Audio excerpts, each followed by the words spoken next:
Hi, welcome to my channel, Inflightmuzik. My name is Ian, and today I want to go over referencing other people's music so that you could come out with better mixes. So you'll notice that in the past few videos, I've been wearing these Apple earbuds, and that's because I actually broke my go-to mixing headphones.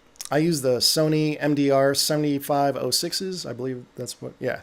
But basically the cord right here got yanked, and yeah, so I can only hear out of one side. So I'm getting another pair tomorrow, I think.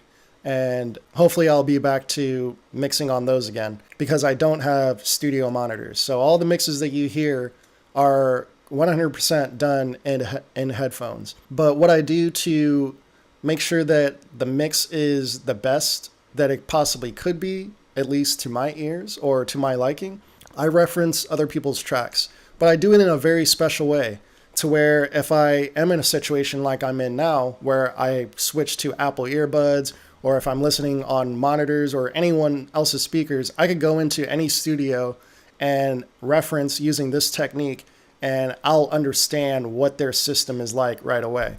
So basically, the first thing that you would want to do is build up a collection of reference tracks that you like in terms of the mixing. And once you've done that, you can just drag those into your project. This is a track by Panacho. He's one of my favorite online producers. So now that we have that track linked to the master automatically and unaffected by any of my mastering plugins, what I like to do is add span. I also like to add Fruity Parametric EQ2. I said those in backwards order, but I have EQ in front of span.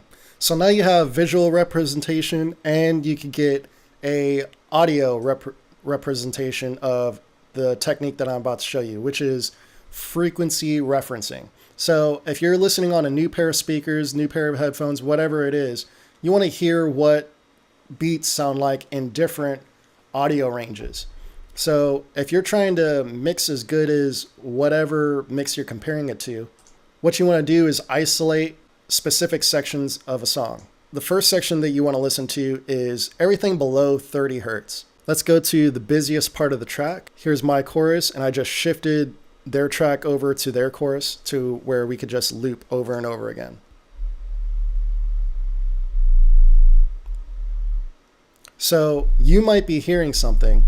I can kind of feel something going on in these earbuds, but overall, I'm not hearing much, which is typical for below 30 hertz. But if we pull up span, you'll see there's stuff going on. So this is a huge advantage of combining these two things, having a visual representation and focusing on just certain sections of the frequency range. So the next important section is everything from 30 hertz. So the next important section that I like to listen to is 30 to 60 hertz. This is where a lot of power and oomph come from your bass and your kick. 9 times, I would say even more than 9 times out of 10, more like 9.8 times out of 10, this is hitting right at negative 30 on span. And this isn't dB or anything like that. I forget off the top of my head what these numbers actually represent, but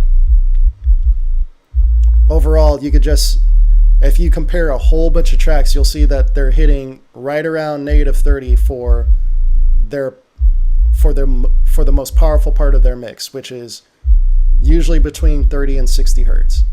Now let's go to 60 to 400, which sounds like a big range, but overall, I feel like this will give you a lot of understanding in terms of what your lower mids should sound like. If you decrease this too much and just do like 60 to 100 or any smaller range than this, you'll be here all day trying to reference every single part. But the way the human ear works, it's easier for us to hear these middle ranges than the absolute low end and the absolute high end. So I recommend using bigger ranges when you're referencing these middle ranges. So let's go ahead and take a listen and take a look and see what this track is doing.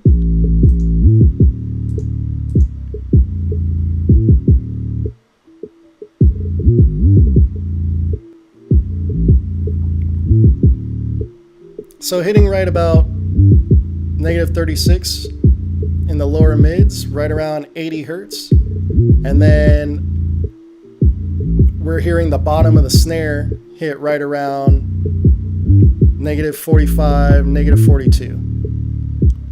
So let's take a look at what my track is doing.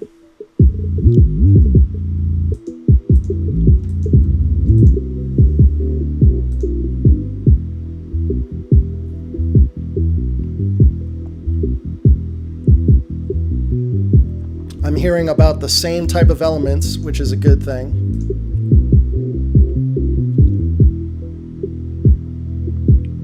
So hitting right about negative 36, just like their track. And the bottom of the snare is hitting right around negative 42 as well. I got a little bit of extra something going on here. And I think that is because of my synth bass. So I'm seeing these extra harmonics here. So now I have this set from 400 to 2500, and let's just go ahead and take a listen. So this is where we'll hear a lot of the snare, a lot of synths, a lot of the main instruments should be coming in now. So we're hearing the high end of their bass, we're hearing a lot of that snare, and we're hearing their detuned piano. And let's take a listen to what my track is doing.